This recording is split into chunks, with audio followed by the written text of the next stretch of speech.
Last month, around the beginning of June, we were shown our first look at The Legend of Zelda Ocarina of Time, the remake. I was very excited to see what this game was going to look like. We went into this reveal with, most of us knowing from leaks by prominent leakers that Ocarina of Time was a real game that Nintendo was most likely releasing this year. So, a lot of people were tuned into this direct and were very excited to see what exactly this game would look like. And you look at a lot of YouTubers and their predictions before the direct came out, and they were all saying that they thought we were going to get a full-blown look at the remake. They were going to show us, the visual style, maybe a lot of locations to help us show off that, distinct new visual style, a little bit of the gameplay and things like that. And what we ended up getting, as you know, was practically nothing.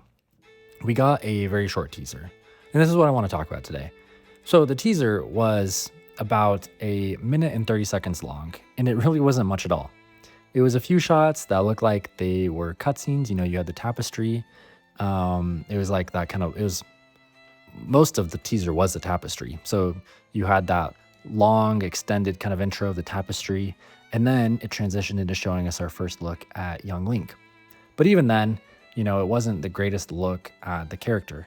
We can tell that the graphics have obviously been significantly updated, but other than that, we don't know much at all about this game. The teaser then finishes with a look at the new logo, pretty much the old logo, but just in gold. And then it says that it's coming in 2026, and that's all we get. A lot of people were really, really confused by this teaser. It was obviously a very short teaser, and yeah, teaser is the best word for it. The game was teased to us. We weren't shown much at all, which a lot of people were saying that was weird. This game is coming out at the end of the year. We don't know a specific month yet, but it's most likely going to be either November or December. So people are asking, why not show us more? This game is coming so soon. So why would you leave us with such a small taste? And yeah, like I said, that's what I want to talk about today. I want to talk about why not show more. In what instances, is it smart to offer just a tiny little taste, a tiny little teaser, and then wait for a long time to show us something else?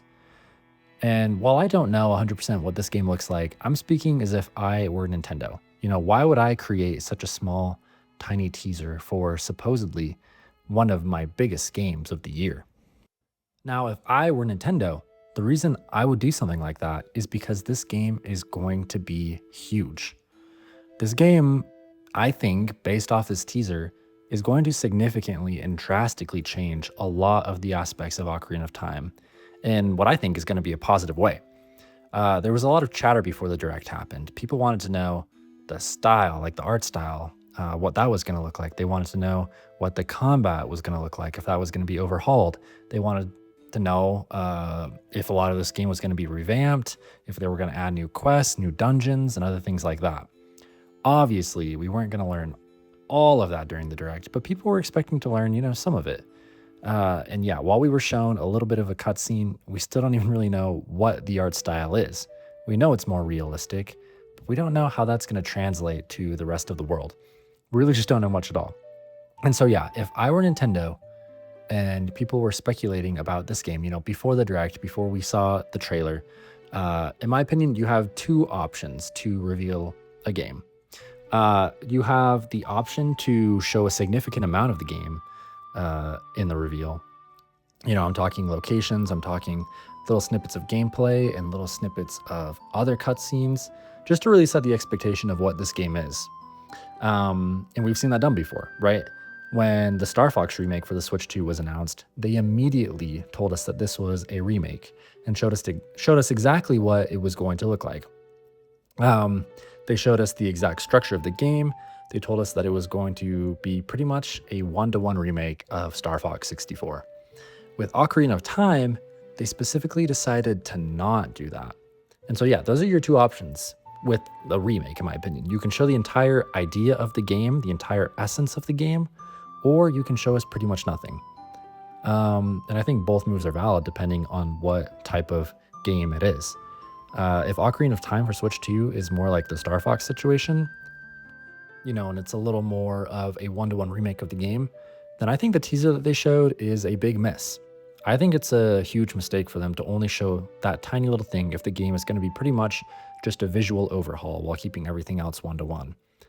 Now, if the game is big, if they make big changes and take big swings with this game and it exceeds anything that our, imaginations can conjure up, then I think it's an incredible teaser. I think it's a great, great decision to show us so little.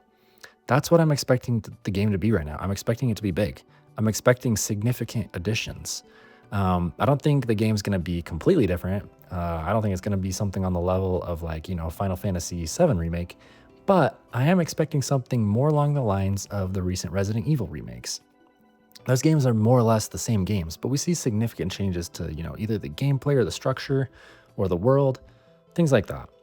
And so, yeah, I think Nintendo believes that the game is going to really blow our minds, and that's why they're holding back. They're holding back information to let our curiosity continue to build around this game. They give us a little tease, and then they let our imaginations keep going wild for another month or so.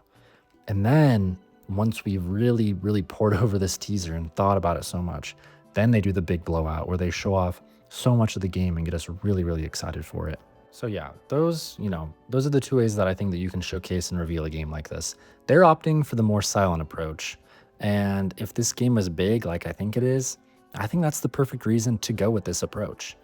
I don't think the people at Nintendo are stupid. I think they've done silly things in the past, but they're not stupid.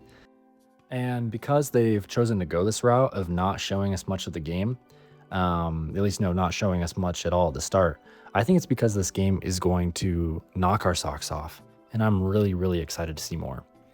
Anyways, I want to know what you guys think. Let me know what your thoughts are on the teaser. It's been almost 2 months since we've got it, so how are you feeling after sitting with that teaser for 2 full months without seeing anything else? Have you gotten more excited for the game? Is your hype starting to die down since we haven't heard anything? And when do you think we're going to see more news? My guess is that we're going to get something mid-August, personally. I really do think that showing the game off before Gamescom would be the perfect time, especially, they can let people play the game at Gamescom, and then you can also show off other Zelda anniversary stuff as well. But if they don't reveal it in August, then obviously I think by September, probably early September to mid-September, we'll for sure see more of this game. Anyways, those are my thoughts. I'd love to hear what your thoughts are. Let me know in the comments, and yeah, we'll chat later. Bye.